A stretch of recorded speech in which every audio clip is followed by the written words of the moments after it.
Alright, Kiss Army, welcome to the KissFAQ podcast. Thank you for giving us your time today and letting us into your head. I hope we don't do any damage.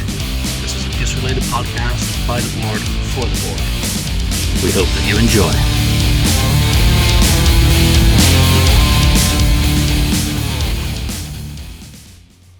Welcome to episode 116 of the KissFAQ podcast. I'm your host this week, Julian Gill, and I am joined by 69th Blizzard, Ken. Marcus Almighty, Mark.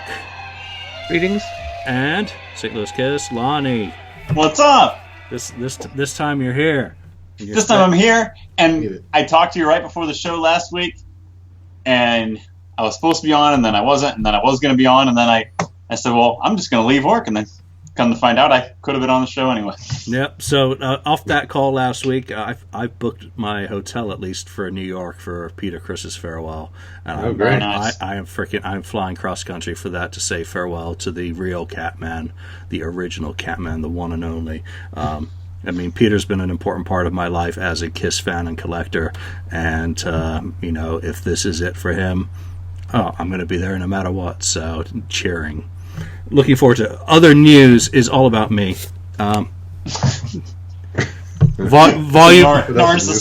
narcissist. I'm in love with myself. I'm a complete pompous ass. Volume Volume 2 of the On Tour series came out yesterday, right. And I pulled the trigger today on the international version, Mark, which means it'll be coming to Canada and to Australia, or all my mates down under. Very shortly. It's usually probably a week or 10 days lag with that distributor, and for collectors who really care, that it'll end up with two versions. The international one is always on thinner paper. It's just because it's with a different printing company, and if you really care about that shit, that's fine. And I'm gonna do hardcover of both of these first volumes. Nice. And work on volume 3. It's still in print right now, 1998 to 2014, and it's got Alive Worldwide at the beginning of it, which is horrendously developed in this volume 2. Will come out again as a updated volume 3 with artwork that matches the kind of the ads and all that shit collage that I've done for the first two volumes. That'll be coming out in a few months, which will take us all the way through the end of 2016, and then it's just a never-ending kind of thing. So, Mark, how's your CD doing? Project Gemini. I've listened to it, I think, 9 times this week, and seriously, I've just been grooving on it. I've had it mixed in with some Floyd and some Mondo Drag, and thoroughly been enjoying it, Mark. I must say, I'm surprised I've listened to it as much as I have. You often buy something from a friend, you check it out a few times, and it doesn't really enter your playlist, but it's been a part of my playlist. So how's everything going with it? Any news? Yeah, it's going good. Just wanted to let everybody know that there's not many left. We're getting near the tail end, but just a few people I know have ordered some the last couple of days, and I haven't gotten them out yet, mainly because if you've been following me online, a small little dog has entered my life that I adopt my voice box. Okay, sorry about that. I just adopted a dog, so it's been taking up a lot of my time. So, but I'll be getting back to sending everything out as of tomorrow, so no worries. Also, one more thing. If I can get a couple more of these sold, I'm very close to being able to start the vinyl. Okay. So I will be doing vinyl versions of this record. Awesome. And I will have news too about the posters as well, because they will be going with the vinyl too. So if anybody's been waiting to buy it, well, buy this now, because if you buy it now and get me across the hump, then the vinyl will be coming very soon. So, or at least I'll be able to get started on it very soon. So depending on how long it takes to get pressed, that's not in my hands, but hopefully it won't take too long. So that's it for me. Awesome, Mark. Glad to hear it's doing well. And, if you're interested in sitting on the fence, just do it. It's worth it. Let's get into, the first part of today's topic is, something that comes off the FAQ message board. So, do we really want to go? Okay, we will go there. It's, someone posted a thread, Peter's last song. what is, and we'll just do this as a quick, informal, but, obviously the last song he ever performs is most likely going to be Beth. That is his signature song. That's his, his I Saved Kiss, his ass song. And People's Choice Award and, et cetera, everything. But if there was a song that he was going to, say, get behind a drum kit for the very last time and perform, what would be the song from the Kiss or Peter Criss catalog that you would most like to see him performing? And Ken. Oh, you have to start with me, huh? All right. It's usually my move. Suddenly I realized that I was looking at Mark while saying that, but you can't see who I'm looking at. You tricked me. Yeah, that totally didn't work. Yeah. Okay. Well, yeah, that's kind of hard, but I would like to hear him do. For me, I would like to do end with Black Diamond. Oh yeah. That's what I would like. Just not because it's an ending. I mean, it used to be like their encore song, one of the encore songs at the beginning. So, and I've always loved it. It's one of my favorite Kiss songs. So, and I love his vocal always on it. So, I think that should be his last song. If it was for me, that would be it. Very nice. Mark, how about you? Well, we all know it will be probably Beth, but if I had a choice on it, I would say a good song for him to do would maybe be Hooked on Rock and Roll. I mean, it's kind of like an autobiographical song of his. He's been hooked on playing rock music his whole life. So, and it's probably one of the better songs off his '78 record. So, why not do that one? I think that'd be a pretty catchy closer. You could kind of extend it, turn it into a kind of a jam song, and there you go, right? Nice. That's out of left field. So, way to go, thinking outside the box, Lonnie. I'm in agreement that it'll probably be Beth, but as far as a final song of Peter Criss behind the kit, I'm going to go with Nothing to Lose, because it's the song. It's a great song to begin with. His vocals on there are scratchy, classic Peter Criss type vocals. It has a great groove to it. It's really, Peter's signature drumming is really all over that song. And it's also because it's the song that brought him back into Kiss in late 1995. It's a song that it was the song he was featured on MTV Unplugged.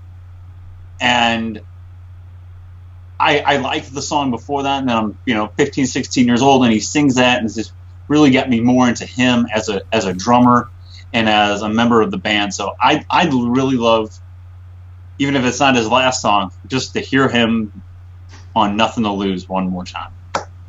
Yeah, I think all of those are kind of, any one of those would be great choices. Because you just went with Nothing to Lose, which was my pick. I'm going to go with my backup, which is Last Time Behind the Kit. I think the Alive solo.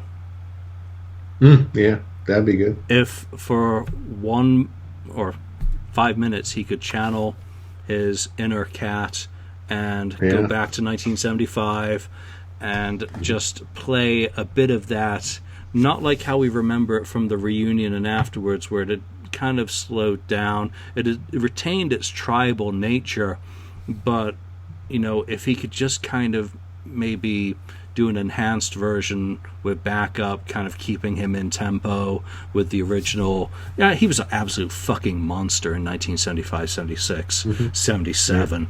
Midway through 77 is kind of where it starts going a little bit pear-shaped. He was an absolute fucking monster, and that thing in my ears whenever I hear it on Alive, and I wasn't there. I don't have that 40 years of that album in my head because I just don't have the age.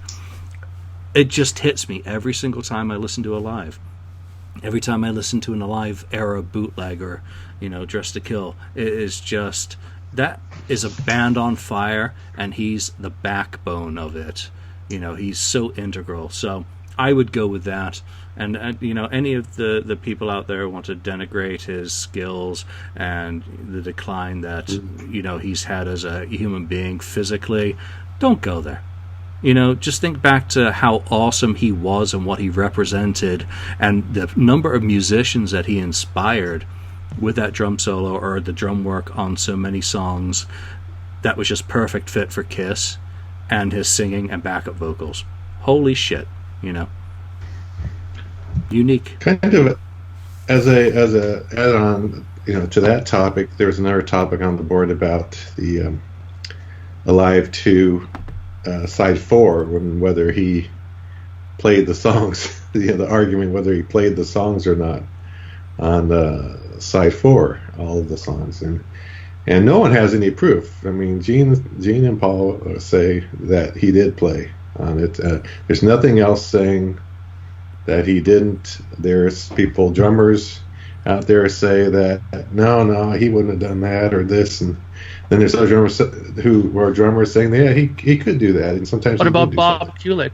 Bob Kulick is quoted in an interview, and I think Bob is misquoted. I think he's either misquoted or he misremembers, because he throws Anton's name into the picture at a time that Anton is not in the fucking picture. Yeah, Anton wasn't in the picture. Everything that I've ever done, everything that Tim has ever done, and that we've read, and every other interview in any of the fanzines over the decades, that Anton Fig is in the studio in Alive 2. I don't fucking think so. However, there are other drummers who are thrown into the mix. The most primary suspect, if there is anything without Peter Criss, and this is, again, if I could ever get an interview with Peter, it would be like, is this you? I mean, I'm sorry, it's a very rude question, Peter, but is this you? We know you're capable of more than to that which you're often ascribed.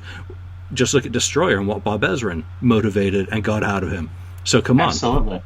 That's evidence. He can do things that he wasn't necessarily capable of as he started out in Kiss. But the person who's often mentioned in kind of the discussions that I've had with people is Stars' drummer. Joe X. Doob, I think, whatever. I don't know Stars well enough. As someone who was kind of in the scene, and that's the Allcoin management scene around that time, who would have been, available. And come on, Gene was using so many different drummers on his demos. It could have been anyone. I mean, shit, If it's not Peter, but is there anything on there? I think Larger Than Life is most definitely Peter. You get drummers who chime in as well. That's most definitely Peter. What do you mean? You can't fucking tell. No, I'm not a drummer. I'm not a musician. I just listen. I just listen to music, man.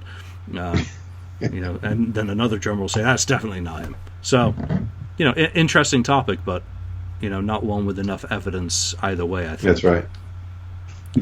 So before we bore Lonnie to death, no, I'm not bored. I was gonna say that if it wasn't Peter, wouldn't Gene and Paul would be the first ones to say, "Hey, no, that wasn't Peter," and kind of slam him down just a little bit more than they already have. That's what I wrote without a doubt. They would have said, "Yeah, Peter had a card game. He couldn't even. Ace had a card game. Peter couldn't even be bothered." They would have thrown him under the bus. If the opportunity was there just to slam one of the two of them down just a little bit more, they would have done it, and they wouldn't say, "No, that's Peter." I actually replied on that. I said that exact thing. I said, "Really?" I said Gene or Paul would have said something, would have put it on either Extreme Close Up or some other outlet. They would have knocked them down for that. But they haven't, so what would have happened. Exactly. Yeah, come on. Anton came totally clean about Dynasty and Unmasked. Why wouldn't he have said, "Oh yeah"? If why the big cover up over those songs? Yeah. Please. All right, so let's get into today's real topic and belch. Excuse me.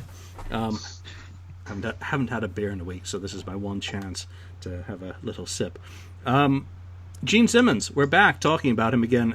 We last spoke about Gene, episode 105, when he had announced these solo shows that he was going to be doing, and we decided to pontificate about the format that we'd like to see him do, the songs and all that, right down to costumes, I think. So if you haven't checked it out, go out and check it out. I probably should have done so before doing this episode, because I can't remember what the fuck I said that day. Julian's not doing his show prep. That didn't do his homework.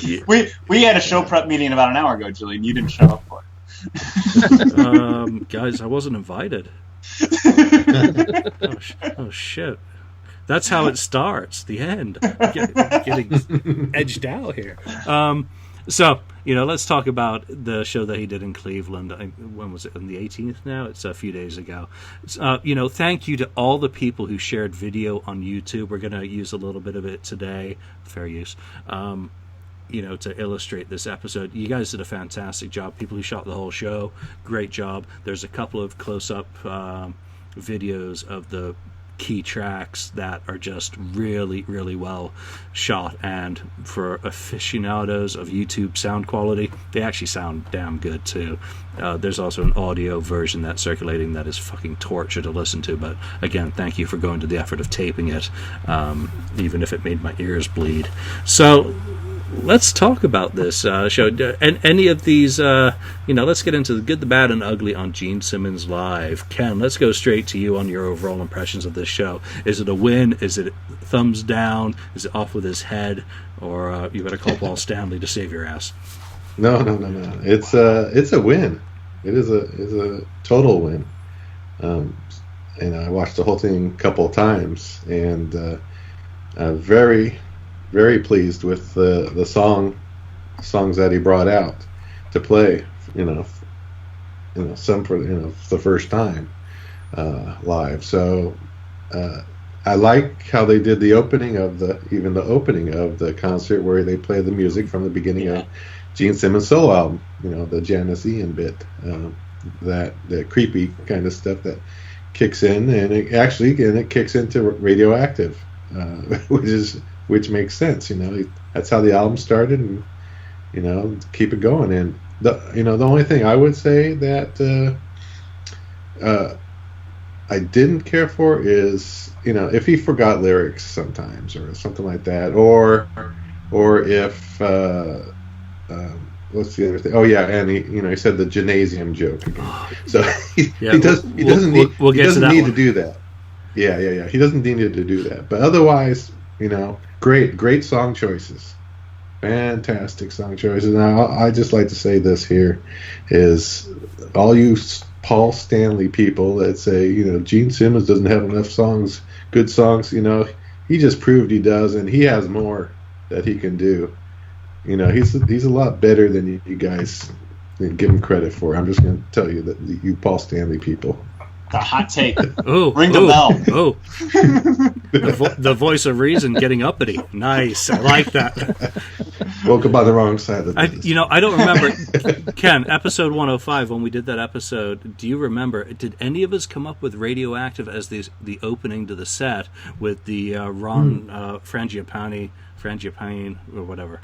Oral intro. I don't remember any of us mentioning that. So I was totally blown away when this show goes up, and boom, it's that oral intro. It's so much better than kind of like the ominous humming bass note, or that Kiss is kind of used, or I was listening to another show this week that started off with Guns N' Roses' Appetite for Destruction playing, stuff like that. It's just so perfect as a intro to a show that if none of us mentioned it on that episode, then shame on us for not mentioning it. Mark, what's your overall impression of the show? Thumbs up, thumbs down? Thumbs up. I thought that the show was pretty good. I mean, again, unfortunately, the musician in me always had a few little cringe moments in it, and it's mainly just around the same thing that Ken mentioned. You're waiting all this time to hear him play songs that he hasn't played for a long time, like Charisma and songs like that, and you're like, yes, he's gonna be playing this. He comes out and he's doing this. How's it go?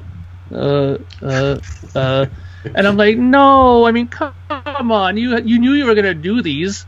Like, come on, man, you don't tell me you couldn't have prepared a little bit more than that for those songs. That's the only thing that bothered me. I thought his selection of songs were really good. I thought he played the bass great. He was really good playing. The band was good. I have really no negative points on it. It's just that you knew for years, all of us fans have been clamoring for these songs, and people loved it, right? So now here's your chance to really knock their socks off with a bunch of songs that we haven't heard, and you're doing this. How's that go? What? And he's getting everybody else to cover for him in the songs. Like, come on. And it wasn't just one. It was all pretty much the newer ones that he had to do that in. So, come on, get a little iPad thing for your lyrics. Put it on the stand, like a lot of other musicians do now, instead of a teleprompter, and get the lyrics there and perform it You think properly. You think Come Gene on. could play bass and operate an iPad at the same time? Gene can't operate an iPad without You him. have to get out reading glasses. Okay, well, Shit. well, somebody just, remotely move the lyrics for him or something. Like, come on. I mean, that's my only thing. If Axl Rose can have a teleprompter, why not Gene Simmons? Yeah, and That's if, right. if Paul There you go. Stanley can have a Keith LaRue to help him, Right. maybe Gene needs someone who can help him. Lonnie, what's your overall impression of the show? I was very pleased with it, and with the radioactive opening, it's fantastic. I mean, I can't think of a better way for a Gene Simmons solo show to start. Honestly, I mean, it's fantastic, and then straight into Deuce after that. It's perfect.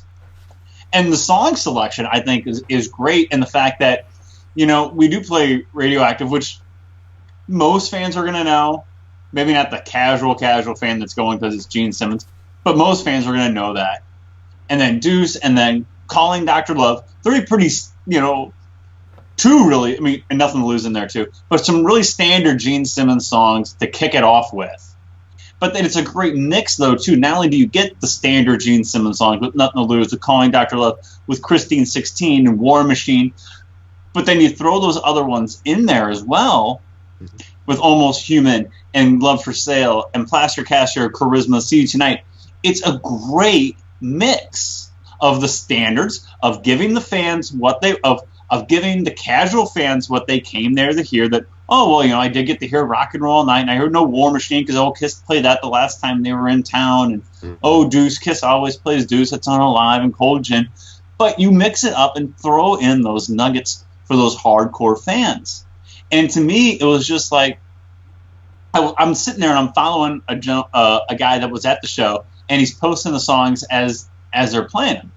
And I'm like, oh my gosh, they're playing, they're playing Plaster Caster. Oh, he's playing Charisma. This is awesome. I can't wait. He comes here in 2 weeks. I hope he doesn't change the set list at all and plays this exact same thing. That, he doesn't say, I'm not going to do Charisma again. I didn't know it. I hope he, stays with it and plays it again. Because it was so great and it's what I think Kiss fans have been wanting for a long time. Yes, play the standards. Play some of those standards. You can do both. You can play the standards and you can play the rarities at the same time, and you're catering to both kinds of fans in the audience. The casual fan that came there to hear Rock and Roll All Night, and the hardcore fan that's going to shit his pants when you go into Almost Human. So I couldn't be happier with it. I think it's fantastic. And I know in typical Gene form, he kind of looks around, Mark, he's like, I don't know this one. But I wouldn't expect anything less out of Gene Simmons at this point either. So I couldn't be happy with it. He's not going to change. And Ken, before I go, I'm just saying, Lonnie, you mentioned, the Almost Human and the guy shitting his pants. There's that video that Julian posted up there. You can hear the guy that's standing next to the guy filming it. It's like, oh my god! Exactly. It's almost human. It's almost human. He couldn't believe it. Yeah. So yeah, that was a big moment. So that and Charisma, Love for Sale. That's awesome. Can you imagine if Kiss played a set that's like, if Kiss came to and I know, well, that's what the cruise is for. If Kiss came to town and Kiss went on tour and played a set of half and half classics and half rarities, you know what? People would be going to more than one show, and attendance. And I'm not saying attendance is suffering. Don't, you know what I mean? But people would go to more than one show and I think there'd be more of a buzz around the tour. Like we talked on a show a little while back we did like a recap of 2016, and we're like, yeah, the Freedom the Rock tour, but there just wasn't a buzz around the show, around the tour at all. But if they played a set list like that, the buzz would be going the whole time. It'd be fantastic. Here's I was going to get this deeper into the show, but you kind of all of your attitudes around this kind of forces me to kind of say it now. He pulled out some fucking gems. Mm-hmm. Is the problem here, I think our reaction to it, that he can still sing those gems, and Paul, sadly, as much as he tries and his heart is there, he's passionate and willing, can't pull it off. Gene comes out there, and I'm sorry, he fucking knocked it out of the park. He obviously needs a teleprompter and needs to rehearse them a bit more. You know, he did say it in the intro to, what was it, I think Got Love or Almost Human, that they'd only kind of worked on it in the afternoon before the show. I don't know if I actually believe that. That sounds, like the Donald Trump of rock and roll talking. But wow. No, he just doesn't sound like the sort of person who would go into something unprepared. As nice as Gene is and kind of happy-go-lucky in that sense, he's a business person. And if you go into something, you are 100% committed and ready to execute your business plan, which is performing, in his case, rather than doing the deal in the other case. So let's talk, as diehard fans who just crave to hear these cuts. Has Paul kind of just been thrown under the bus by Gene, just throwing them out there and knocking them out? Ken? I don't think he's, Gene can do whatever he wants. I mean, it's the same as Paul doing his Soul Station thing, right? Gene is playing songs that he must have got input. I think he got a lot of input probably from those, his band, of what songs to play, because they were, well schooled in playing Kiss covers. So, and they're probably Kiss fans, obviously, and they're like us. They're picking the songs that, hey, they'd love to hear. The fans would love to hear this. Let's play this song, and so on. So, but I don't think it's a slight to Paul at all.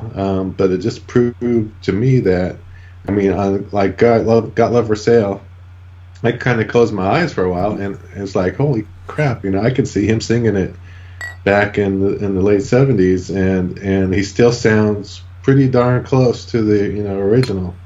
I don't think he can get as high as he used to, but it's close enough, very close, and close enough to the original. So no slight to Paul. I think it just proves, though, maybe, hopefully to Paul, that we can add some other things into the set list, not just saying Gene songs, classics, but even some Paul, Come On and Love Me, and some other stuff. Throw those in there, because they go over well, obviously. But will Paul be satisfied with Gene singing additional songs and just shaking his ass? Lonnie, what do you think this does in terms of the dynamic of, Gene hits it out of the park with some rarities and Paul struggles? Unfortunately, I don't think it's going to make that much of a difference, because I think at the end of the day, Paul Stanley calls the shots of what songs are being played on tour. Paul Stanley's going to play the songs that he wants to play, and as much as Gene is the face of Kiss, and people recognize that makeup and that face and that personality more than Paul Stanley even, I think Paul Stanley has the final say as to what songs we're going to play. People can make suggestions, but at the end of the day, I think what Paul says goes, especially as far as Setlist goes. And I know Paul struggles, but I don't think he's ready to turn the spotlight over to Gene. Here, Gene, do all these rare songs. It'll be great and people will love them. No, I'm Paul Stanley. I'm the star child. The attention's going to be on me. I might be struggling vocally, but the attention's still going to be on me, and I'm not going to hand that over. I think that on the tour this summer in Europe, and the one-off shows that they're going to do, that you're going to get a pretty close to what you saw on the Freedom of the Rock tour. Maybe not Flaming Youth, but another little charisma. But maybe, but you might get one nugget of, oh wow, that's great. But other than that, it's going to be Shout It Out Loud, I Love It Loud, Lick It Up, Rock and Roll All Night. Yep. And this is, don't get me wrong, this is great. But I think when it's time to go back to Kiss, it's time to go back to the standards. Oh, without a doubt. I have an image in my head of Paul Stanley sitting at home watching YouTube with a voodoo doll of Gene going...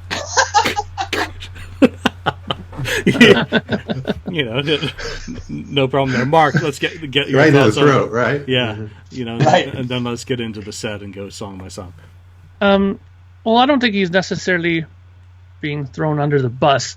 I think what ended up happening is that he, like you guys said earlier, that he had a bunch of guys in who were Kiss fans in the band who suggested some songs, and he went with it, thought it might probably be a good idea, and he knew that they would go over well. I think that it doesn't take a rocket scientist to know that if you're going to play those songs, people are going to go crazy for them, right?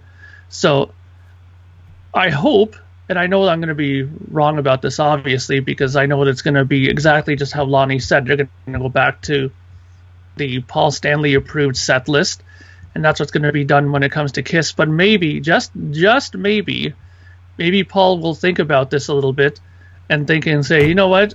Here's a couple of songs that he pulled out that went over well. Look what happened when he did, Wouldn't You Like to Know Me on the cruise. That went over really huge.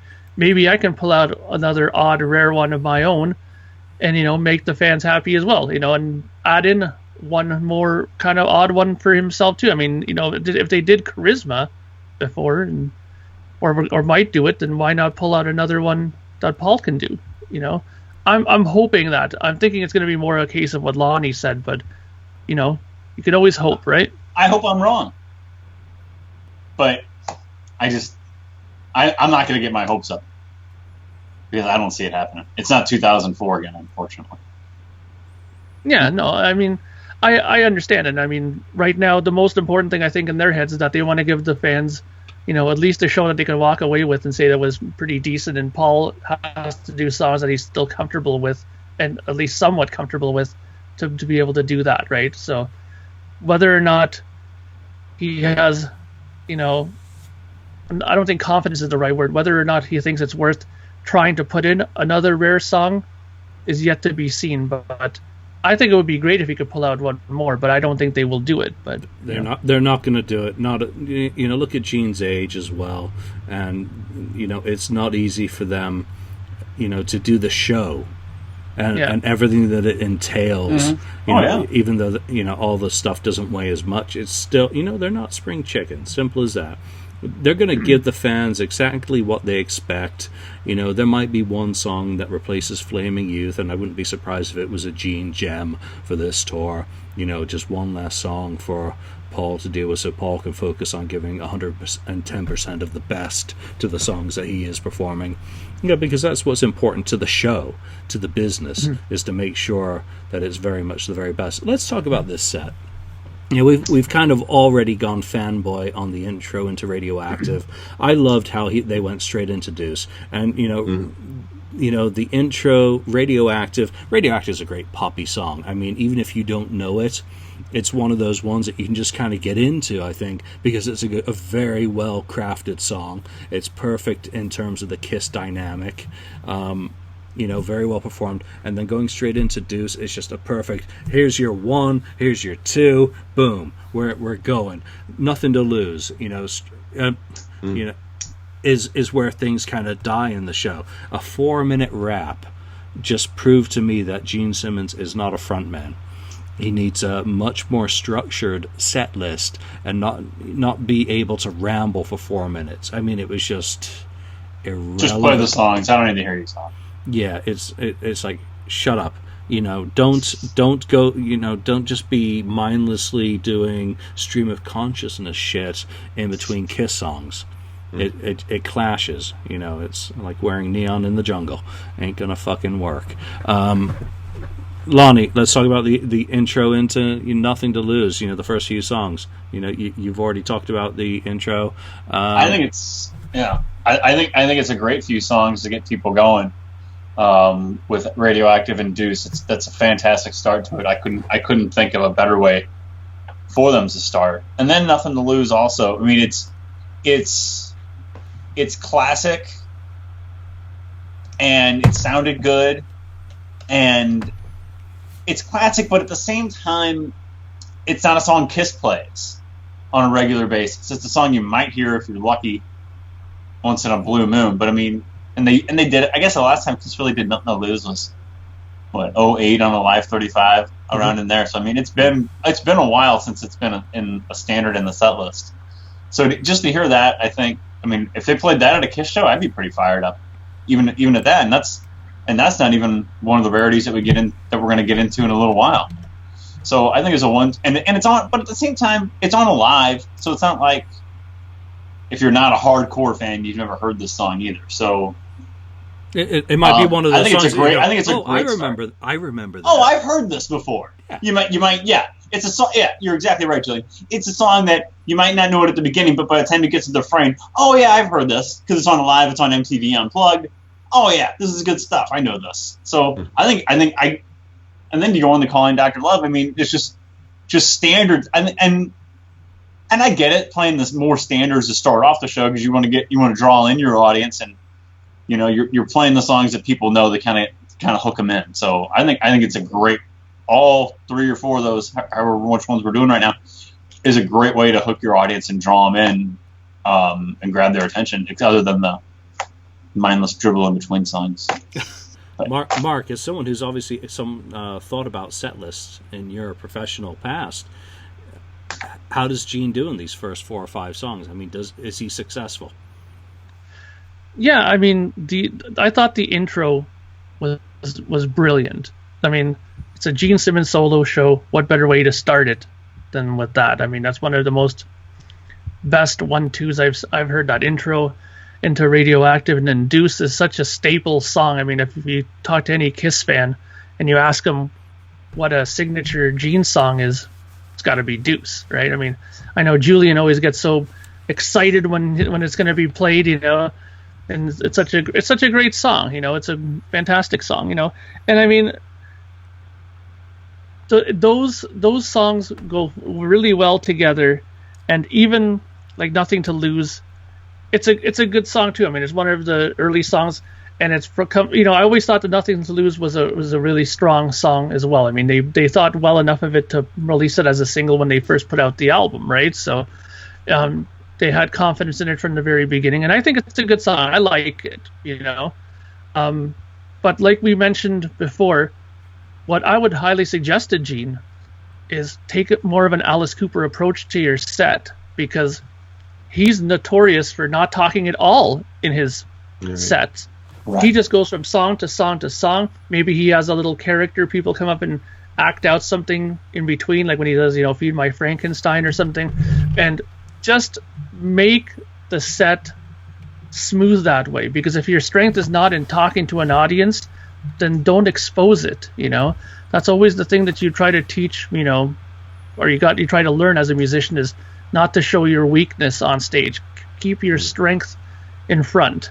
Don't show them your weakness. If you're not good at tapping, don't do it, you know? Or have something thought out before you start talking. Yeah, or, you know. Right. You know, obviously Paul thinks of what he's going to... Obviously Paul knows what he's going to say in between every song. Gene had no idea. He's just spitballing of what he's thought. You know? He had no idea. Yeah.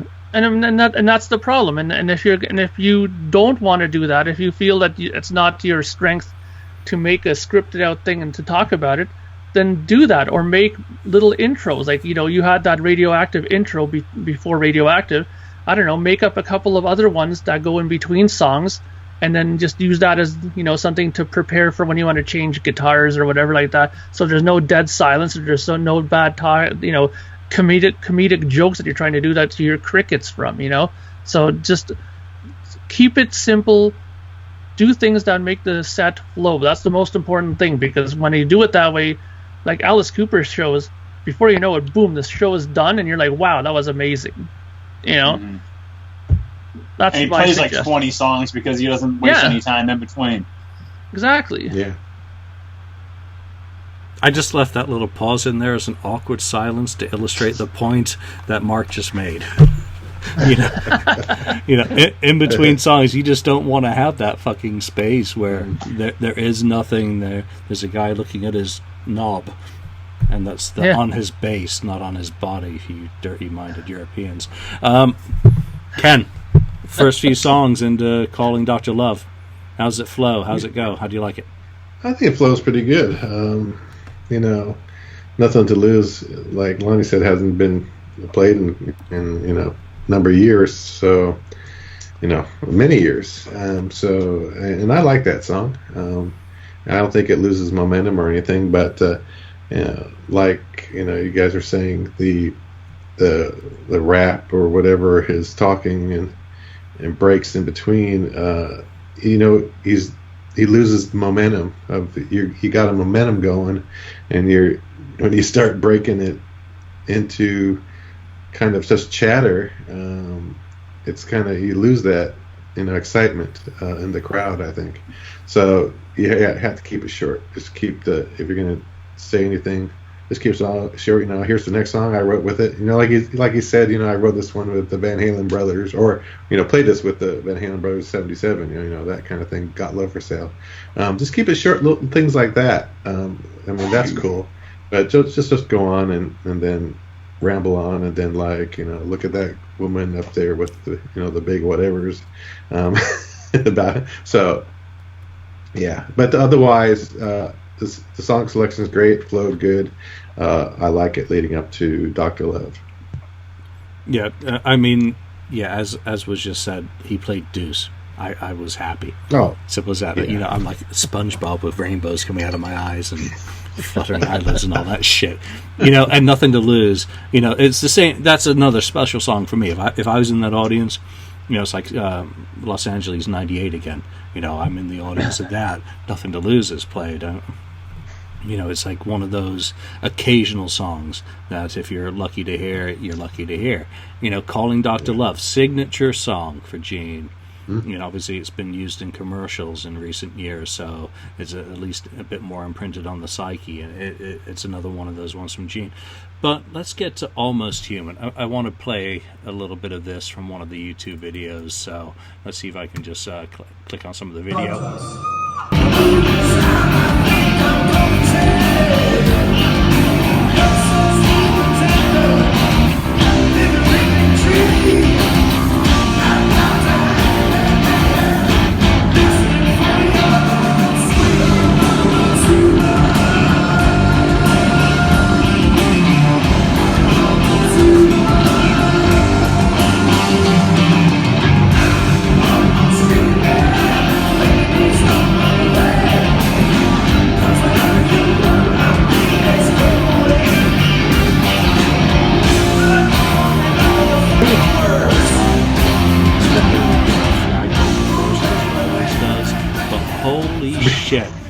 What I do want to do right now, and I hope Word does get back to them, is give his band a shout out.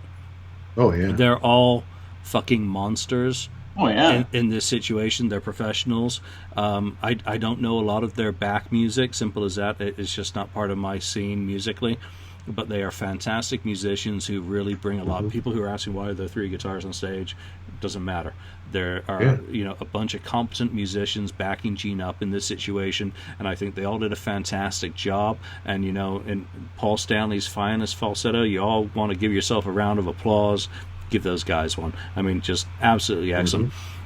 I think they sounded better than Paul's solo band did back in '06. I think, granted, I'm not trying to, and I know we're not trying just to compare Paul's solo show from 11 years ago to this one, but I think they just sounded, Paul's solo show, that band was just kind of like too refined. These guys just sounded just dirtier and I don't know if that's the right word, but they just sounded more like a band than studio musicians on stage, in my opinion. Well, because some of those guys weren't. Like the one guy used to play in Hair of the Dog, right? And it came that was a great band, right? Right, and it came across that way. You know what I mean? So I think that I was surprised. I thought maybe he'd have Eric up there as a drummer, but I'm glad he didn't. I thought he would, but I'm glad he didn't. I'm glad it's not half a Kiss or something. I think these guys the band sounded phenomenal. Yeah, thank you so much for mentioning that, because it made me think back to 2006 and how that band sounded great, without a doubt. Very professional. Doesn't take anything away. But here's the difference. Paul Stanley's band is the Ron Nevison of backing bands, and Gene had the Eddie Kramer of backing bands. that they were gritty rock and roll, and Paul's were a little bit too polished and perfectionist. Too refined. Yeah, they were perfect, absolutely perfect. They're the guys that you can put in front of TV cameras, and boom, they're on. These guys, you can put in front of anyone on a bar stage, on a stage, and they can back anyone right now, and they'll bring the attitude. And it's the difference between, say, beer and gasoline. Kind of got gasoline with Gene's band. So, Almost Human. Anyone surprised that he pulled that one out? And how did you evaluate his performance of that, Mark? Yeah, I was surprised when I saw that they played that. And I thought they played it really well. I thought that was one of the more stronger ones of the surprise songs that he played. Mainly because I think that you can afford to maybe be a little loose with it. I'm not saying that they played it bad at all. That's not what I'm trying to say. I'm just saying that if you were to play it loose, it wouldn't matter. It's just that kind of a rock song, you know what I mean? And I think it came across really good. I like the fact that he has 3 guitar players, because he can then take care of all facets. If there's like harmony leads, he has a guy there that can do the harmony with the guy and still have a rhythm guitar in the background. There's no dropout in sound, you know what I mean? You can have that, and I think it's really good. I mean, that's why I think Iron Maiden's sound is so good now with 3 guitar players, because of that, right? I'm sorry, they only have 2, and the other guy's twirling his guitar all the time. Okay. Yannick, yeah. Sorry. Yannick with his ballet lessons there on stage, right? But I understand the concept, and that song really was beneficial for it. I think it turned out really well, and I think that they could afford to even keep that song throughout and I hope they do keep it for the rest of his solo tour. Yeah, fantastic. Good thoughts. Ken? Yeah, the Almost Human was a pleasant surprise, obviously. And I thought they did it very well, very well.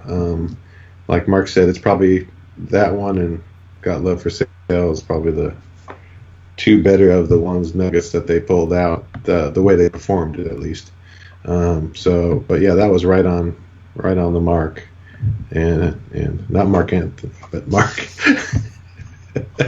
It was very good. Yeah, nothing bad to say about it, because it's just great. And then the band, like also Mark was saying, the extra guitarist with they could do the harmonizing, and they did that, I think, even right off the bat with Radioactive. Mm-hmm. The lead is so great song. I'm happy that he decided to play it. Yeah, he was backed up strongly by this band vocally.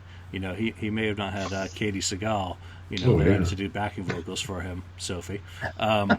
But, they didn't just perform well musically, they did very well on the backing vocals. Lonnie, what's your thought on Almost Human?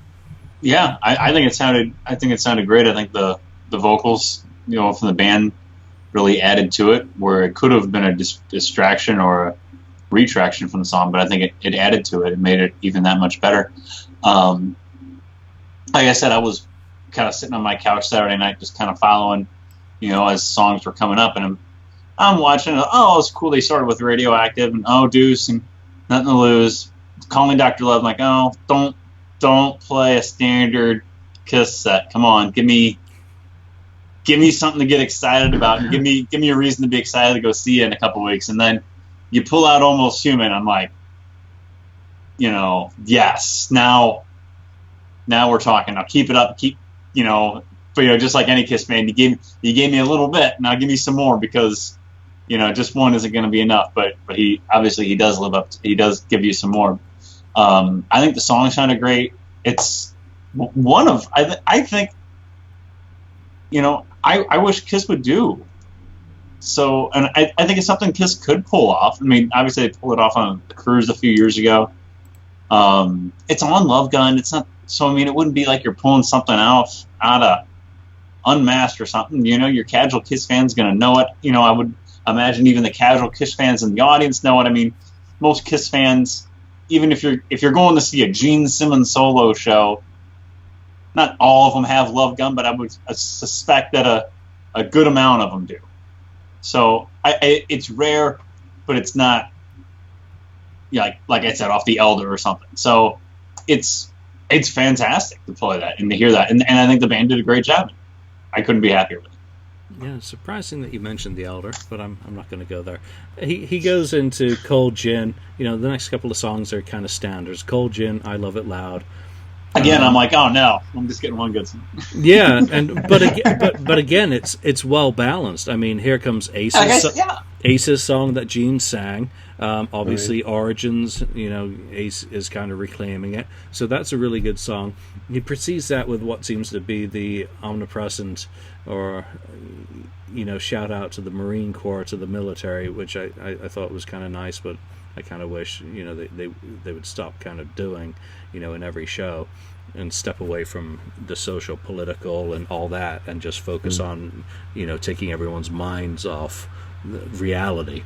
If he sees a service person in the audience or has one there as a guest, he's going to call him out. So fair to him. I don't have a problem with that.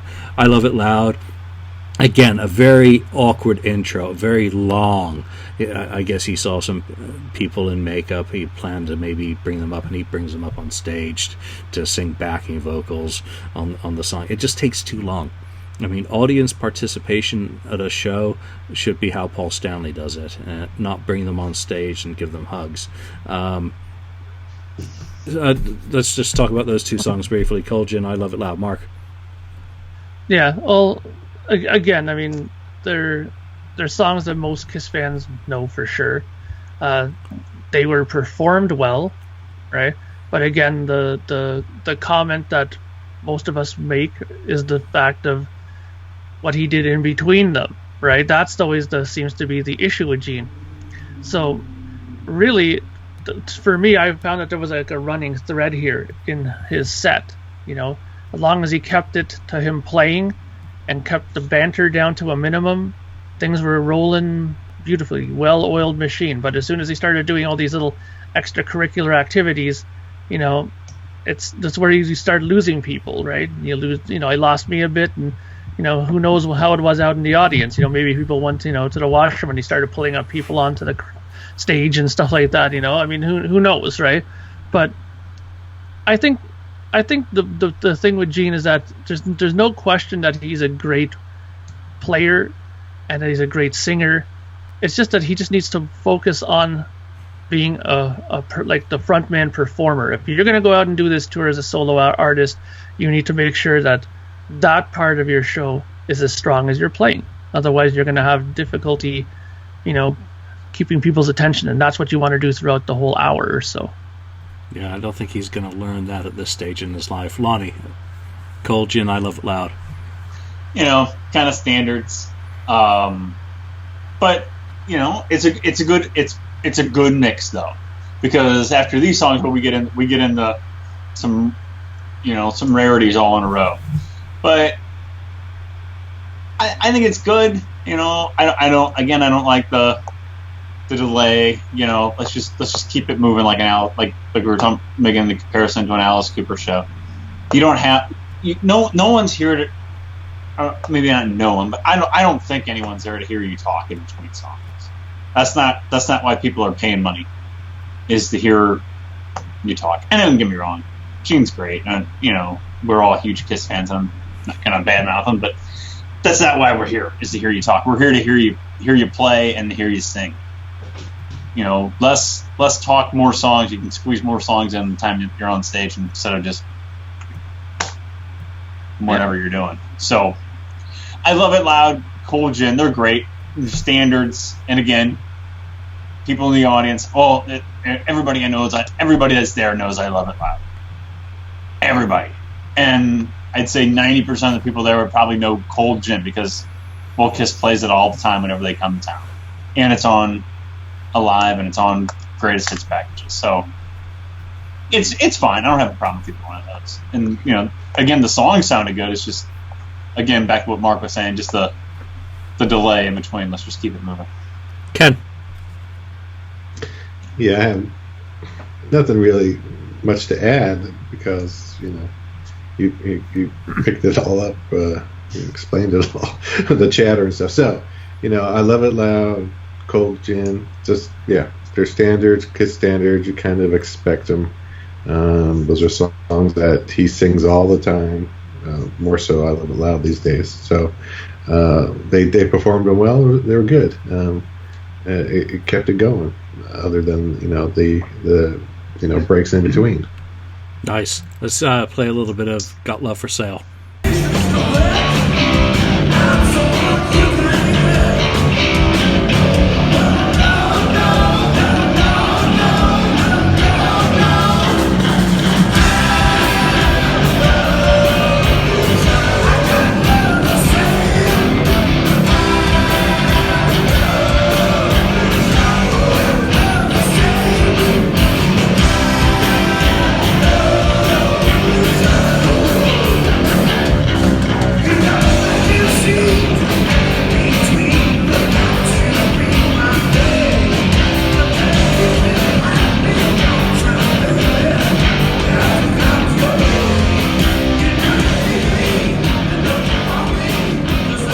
I could just, again, keep playing that. Yeah, sit there and listen to it. Yeah, I'm just sitting there grinning So like freaking cool.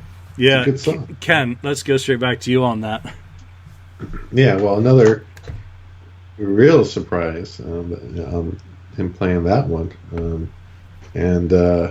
Shoot, I might have put that in my list. I have to go back and look at the other show that we had and see how close or far away I was to the set list. But that song was a great song. They did it well. I mean, the backing vocals were spot on for it, and just the groove of that song is just so great. Chugs along. You just get into it. So I love it. I love that they pulled it out, and shoot, keep it coming. Mark. So, yeah, great. Yeah, well, again, this was a surprise song, and while this is one of the songs that I had the issue with because he kind of did the looking around bit, I will say this though, it did though expose one thing. It did expose how great the other guys in the bands were, not just musically, but vocally, because they were able to jump in, cover for him, and cover for him well. Oh, yeah. They were able to sing those parts well. It almost looked like Gene had one part of there actually started smiling and almost felt like, well, I should just let him sing it. You know what I mean? And he almost gave that look where he's like, well, he's doing a good job, But that just shows how much they love Kiss music, how much they probably grew up with it, and how much of a great selection those guys were, because they were able to cover for him when they needed to be, and that's the sign of a really good band. Sometimes shit happens. Your microphone cuts out on you, and you're sitting there you're singing and there's nothing coming out. You want to be able to have somebody come in and cover for you and keep the show going, and that's what sort of happened. Nothing cut out, but just Gene's brain cut out there for a minute. Totally. Right? Brain freeze. Yeah, brain freeze, right? Yeah, he had a Gene moment. Yeah, exactly, and that's why I have to applaud those guys. They did going a on great for you. job. They played well, and more importantly, in these kind of situations, it didn't turn into a train wreck. It was just they covered for them, and it went well, and everybody was happy. Nobody was booing. Everyone was clapping, having a great time, and it's because they were professional enough to know when to cover and when to jump in on those situations. They totally had his back. I mean, what a bunch of pros. They just, he faded out there and someone picked it up. Simple as that.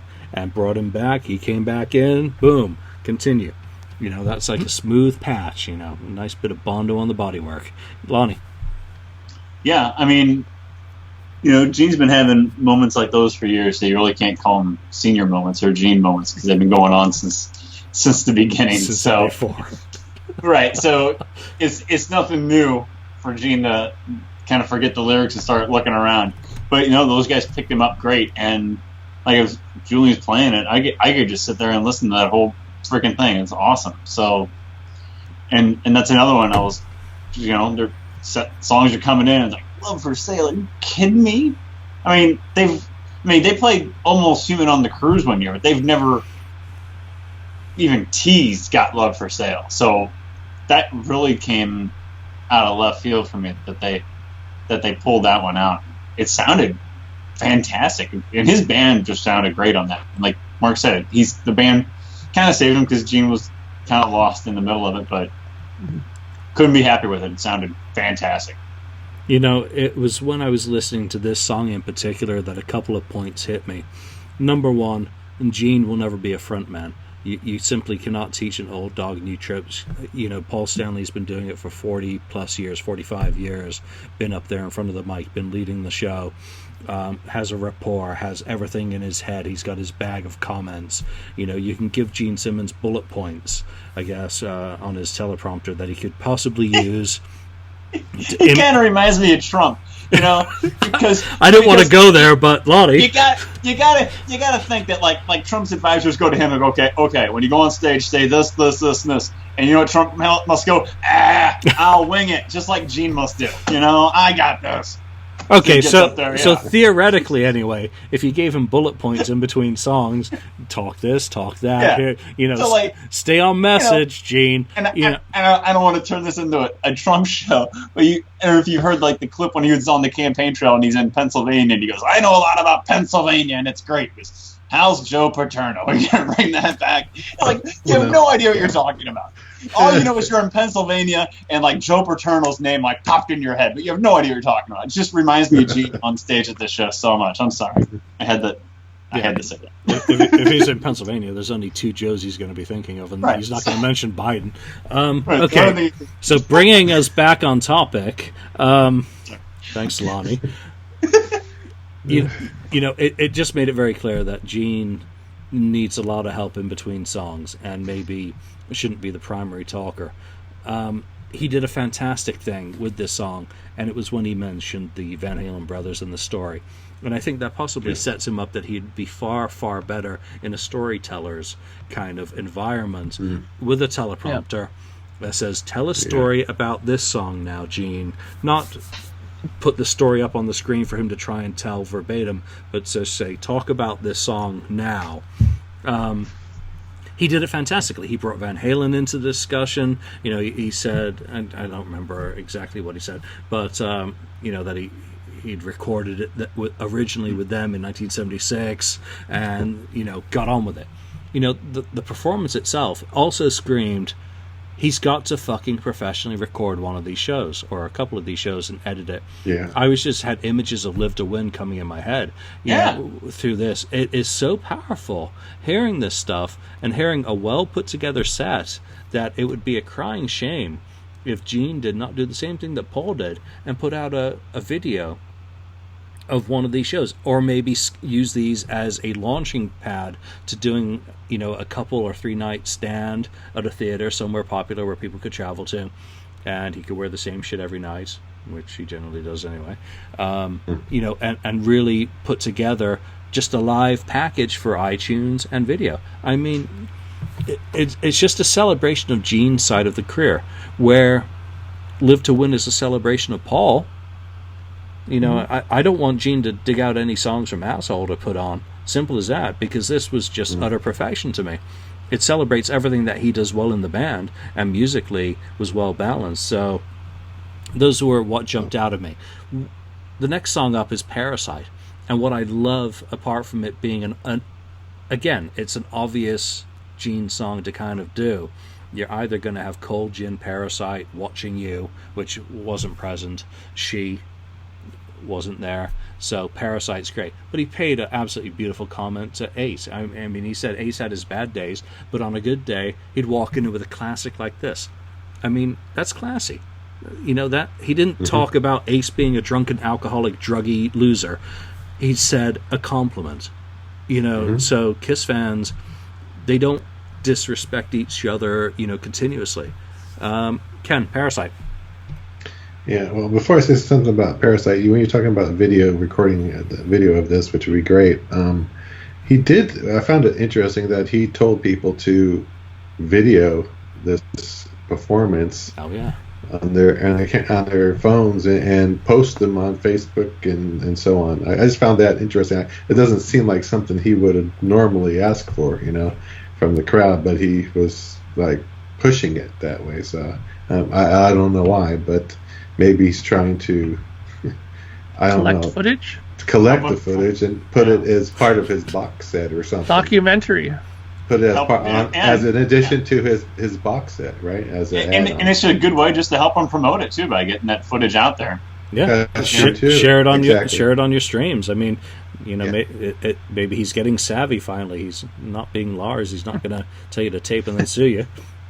Right. So, anyway, so Parasite, can't go wrong with that song. Great song, great Ace written tune, as you said, and he performed it perfectly. I mean, it's just a great song. One of the, some of the, best Kiss songs around. That's one of them.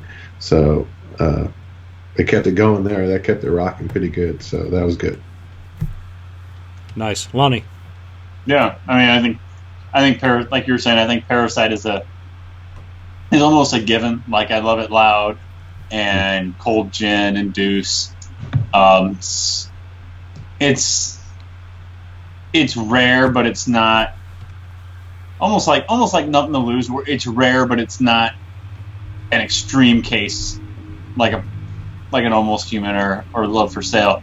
But it's refreshing to hear at the same time. If Kiss came to town and played Parasite, I'd be thrilled. It's not the same old, but it's it's a good mix. Again, it's a good mix of really rare, of really standard, and the midway in between songs. So whoever, if Gene put this set list together, or if the band kind of had an input of what they wanted to do, but the overall set choosing of the songs and even the order in which they're in, I think is really outstanding. And I think it keeps the audience moving, that it doesn't just I've been to shows where the set list is really building momentum, and then just boom, and you play a song that absolutely no one knows, and the whole thing just dies.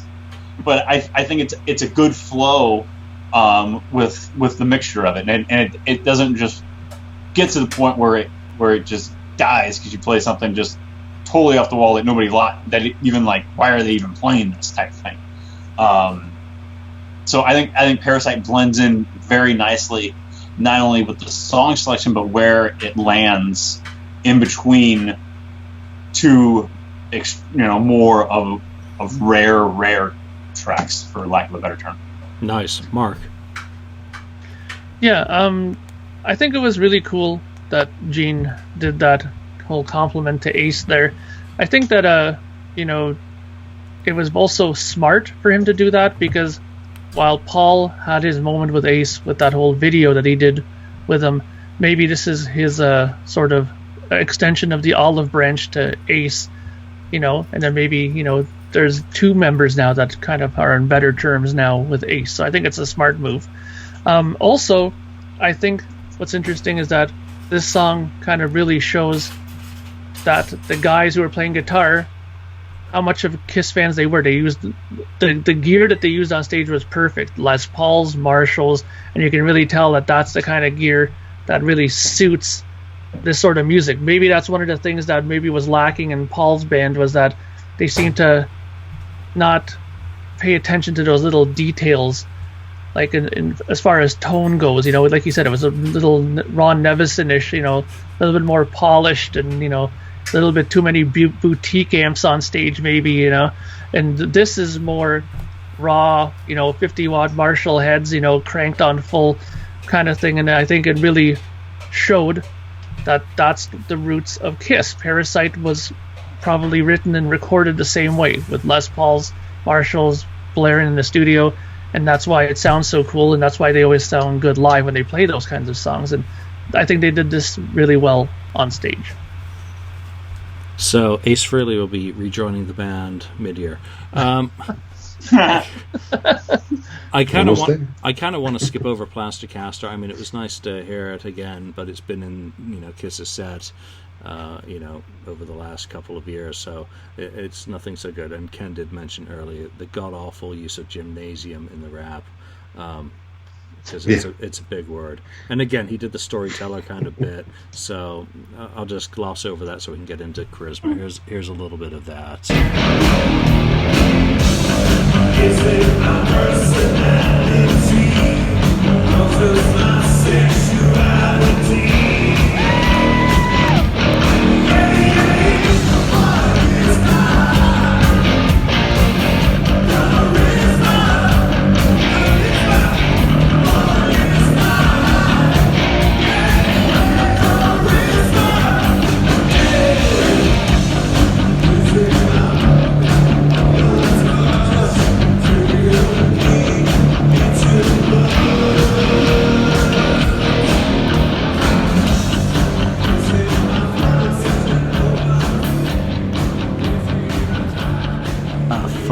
me playing that one as well. Yeah. I mean, Gene Simmons, I'm not worthy. Wayne's World moment there. Mark, I'm going to go back to you on that charisma. What was your initial reaction to finally properly hearing that live? Well, from as far back as, when I got into Kiss, that was one of the songs I really, really enjoyed off of Dynasty when it first came out. I thought it was a really cool song.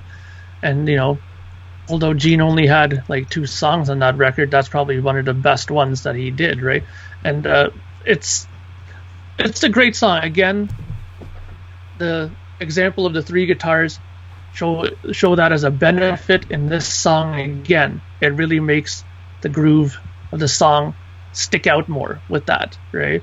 And I think that the more I listen to the band play, the more I keep smiling, because you can really tell how much they know the music. And I think that's really important. Like you said, the difference between real people who love this stuff and grew up with it, as opposed to hiring a bunch of fantastic session players who maybe had to, get some sheet music and learn it and boom, boom, boom and play it.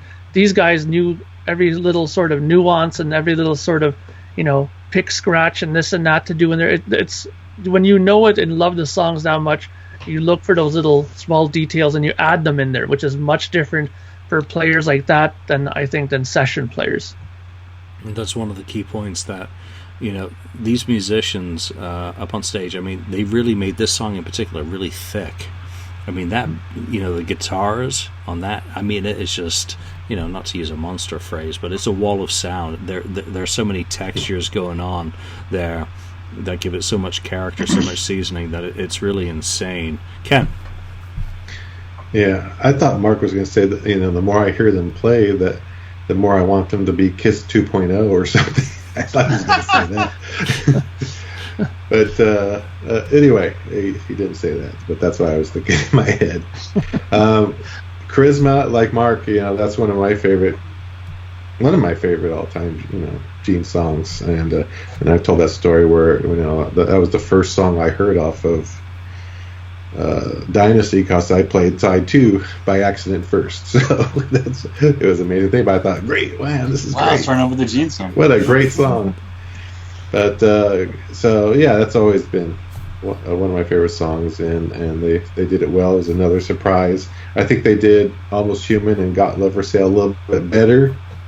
They're a little tighter on those, but it's still very enjoyable. And finally, we get to hear it live.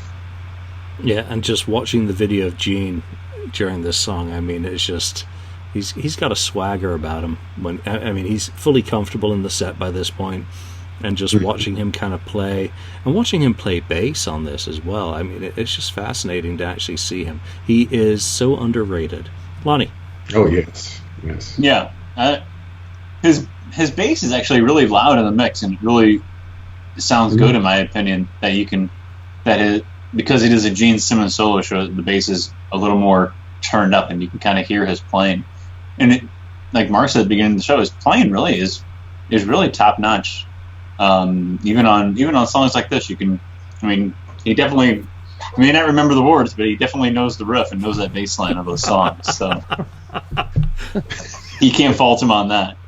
Yeah. So yeah, the charisma being in there was the total shocker. I mean, you already had, Plastercaster, you had Got Love for Sale, you had Almost Human, but then to pull that out, you're like, it made me feel like there are no limitations to what he can play on this solo tour, even if he wants to change it up a little bit. Nothing's gonna, and not a slam against Paul Stanley, but nothing or no one's gonna tell him, no, we're not gonna play that. He's gonna play whatever he wants to.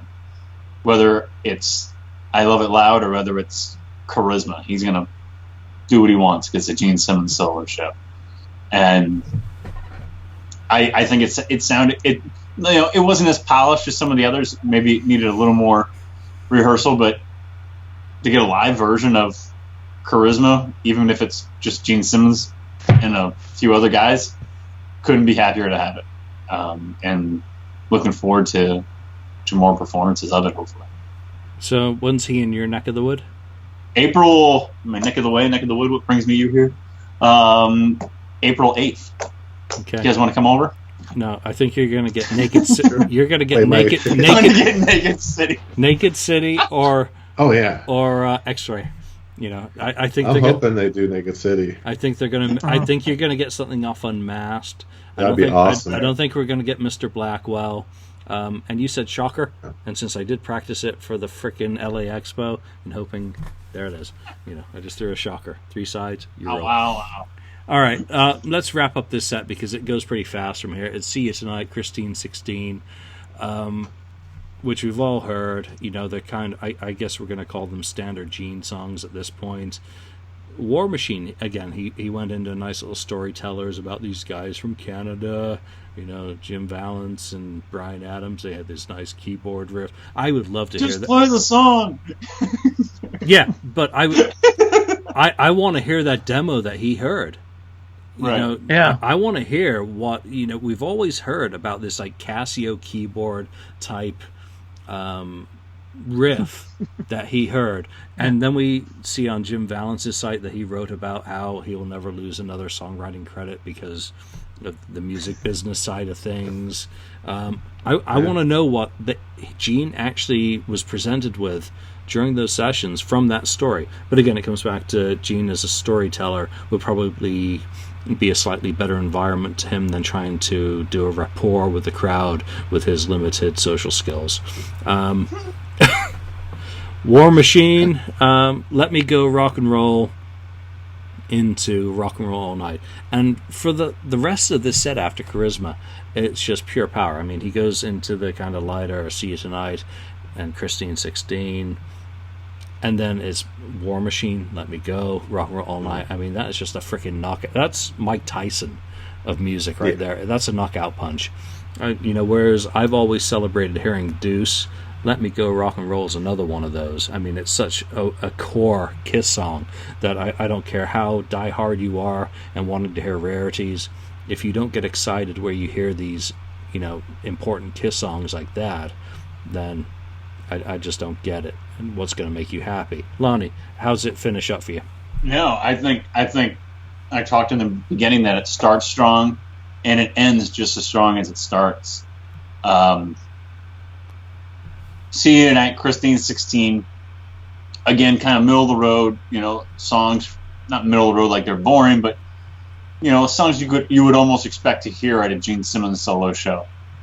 But then just the ass kicker of the last 3 songs of War Machine, Let Me Go Rock and Roll All Night, 3 staple Gene Simmons songs, 3 driving force Kiss songs, and I'm with you on Let Me Go Rock and Roll. It's one of my favorite songs that they play live. I always get fired up when I hear that little intro to it, and they're going to go into that extended solo section.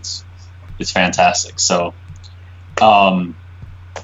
he ends it just as strong as he begins it, and that's the way a show should be: to draw you, to hook you in at the beginning, keep you interested through the middle, which he did, and then to blow your pants off at the end, which he did as well. It couldn't be better, in my opinion. Perfect. Mark? Yeah, I think it's great. I like the way he did this set, because you're always supposed to start strong, end strong, like a little smiley face, how you're supposed to arrange your set, right? And like you guys, Let Me Go Rock and Roll has been one of those songs I really loved early on as well. I mean, here's a song that's like 2 minutes and change on studio, and live they always play that's like 6 minutes long, and that just goes to show how much you can kind of stretch out a song like this, and with great players you can make it sound fantastic, right? So that's one of my favorite moments of Kiss playing, like when I saw the Alive Cobo Hall bootleg shows. I've always loved how they did Let Me Go Rock and Roll with the confetti at the end and everything. It was always a fantastic moment, and such a great song to do. Why not continue and do it? And you got to end with Rock and Roll All Night. That's as standard and as popular a Kiss song as ever, as popular a Gene Kiss song as ever. So I think that the set list was well done, well constructed, and he ended the set properly. You're supposed to go out with a bang and make them talk about you when you're done. Nice, great thoughts. Ken? yeah, like you guys said, they started strong and finished strong. You know, started with a bang, ended with a bang. I mean, that's the way to do it. You know, "Let Me Go Rock and Roll" is a great song. It's a great rock and roll, really true rock and roll kind of written song, and that's kind of a nod to Chuck Berry. You know, the late Chuck Berry. He might have been influenced by Chuck Berry writing that song. Just the groove of it. That's kind of a tribute, even though they did a tribute, a couple songs earlier to Chuck Berry in this set. So, which was very, classy thing to do. End with a bang. You know, those are great songs. I mean, War Machine, I love. That's one of my favorite songs, also by Gene, even though he may have not written it all. He can't say anything bad about the way they went out. It's just a solid show from beginning to end. And that was one of the things I kind of edited out the set, the tribute to Chuck Berry. Some people criticized it, which I really found a little bit disingenuous or insulting, frankly. They said if you're going to pay tribute to him, at least learn how to play the song properly. Well, how much time is there to learn how to play the other songs that he needs to focus on? And Chuck songs that he wrote. Unfortunately, Chuck Berry inconveniently goes and dies, not leaving a whole hell of a lot of time to figure out how he wants to pay tribute to someone without whom very few rock bands would probably exist. I mean, Chuck Berry, for fuck's sake. So that he even took time to mention Chuck Berry rather than, say, Elvis Presley in 1977. What the fuck did they play Jailhouse Rock that night? No, they didn't. They at least tried to play tribute to him, and I thought they did a perfectly fine job. Yeah, it's a little bit of a train wreck. So what? It's not about the performance. It's about the sentiment. Get over the perfectionism that it has to be perfect.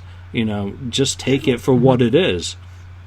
So, back in Vancouver, he did 17 songs, a bunch of covers, Money, Don't Let Go, Treat Her Right. I was glad that wasn't in there. Yeah, play your own stuff. I'm not there to hear you do other people's songs. All that shit was replaced with that was great with the good stuff.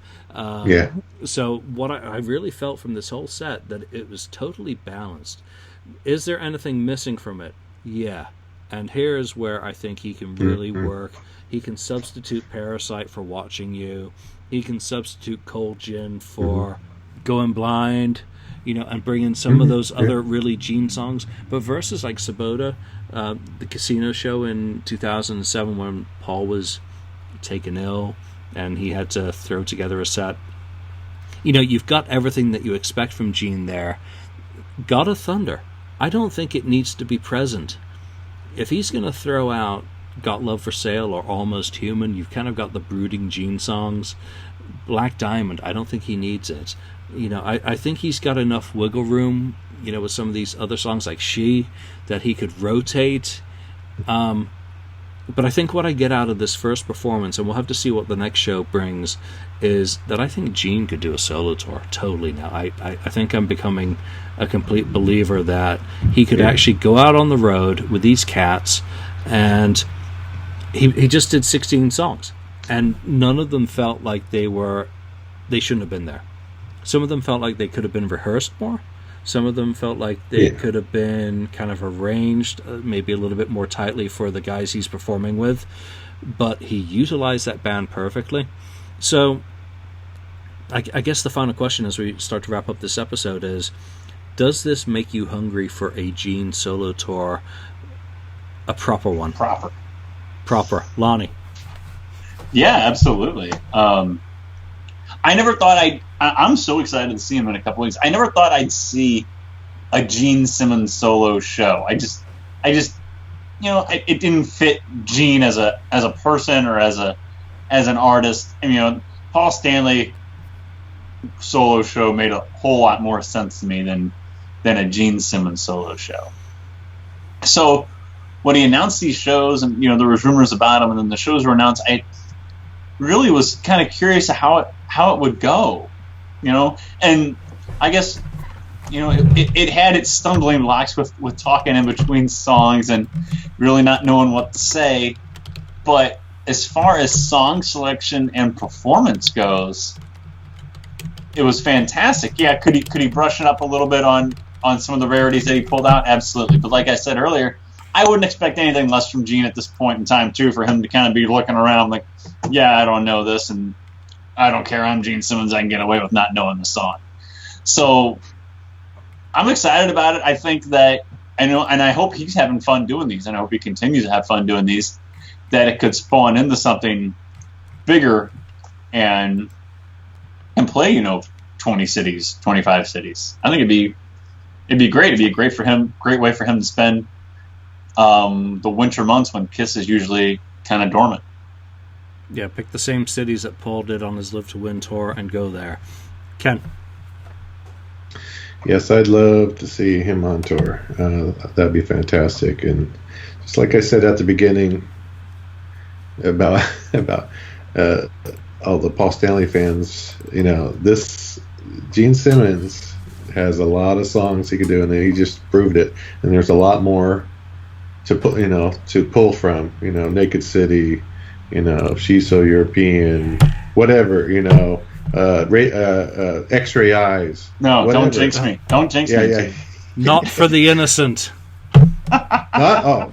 Please, not for the innocent.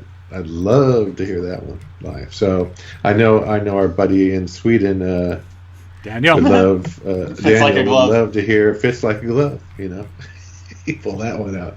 No pun intended. So. Oh.